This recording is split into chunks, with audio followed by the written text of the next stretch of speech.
Hello everybody and welcome back to episode 26 of the Java tutorial series that I'm making. Now I'm sorry it's not the exact same code I had from last episode. I did some fiddling, but you can see I haven't actually tested anything yet, so that's good. And today we're going to be going over switch statements. Now what are switch statements? Well, they're actually just if statements, just formatted differently to make it look cleaner. So let's have a variable, and this variable is going to be an integer, and this integer is called a, and we'll set it equal to 8 by default.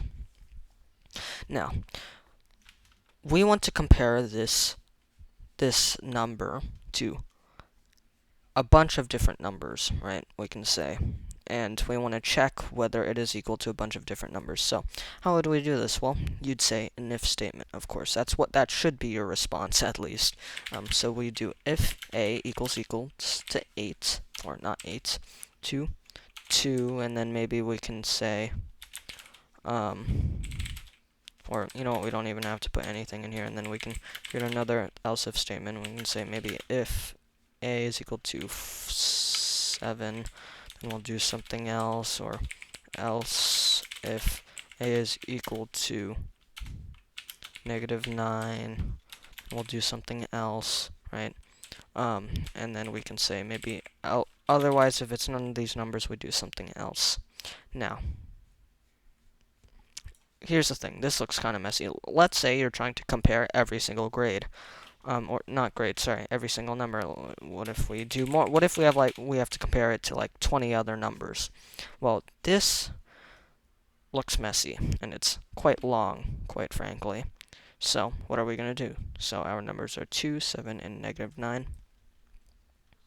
So, we create a switch statement just to make it look cleaner. So, to make a switch statement, you do switch, and then within these parentheses, we put in the variable we are comparing, right?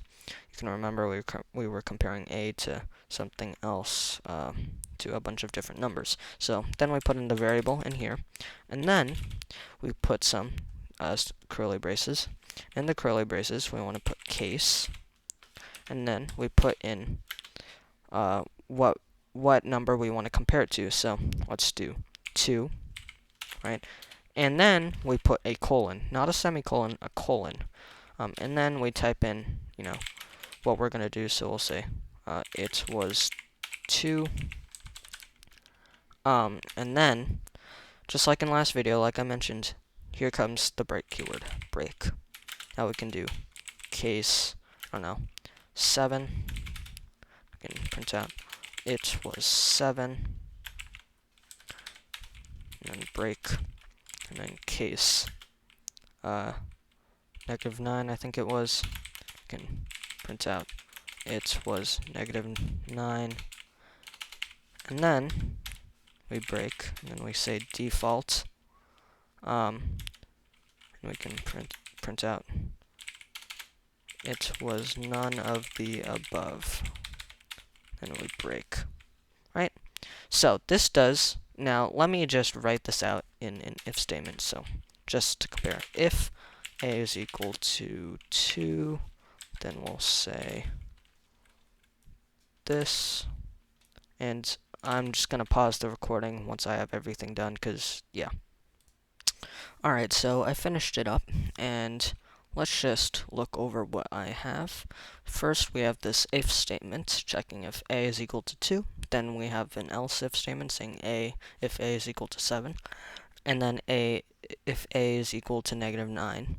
And then, by default, which is this else statement, so if none of these check out, if none of these conditions are met, then we're just going to say this.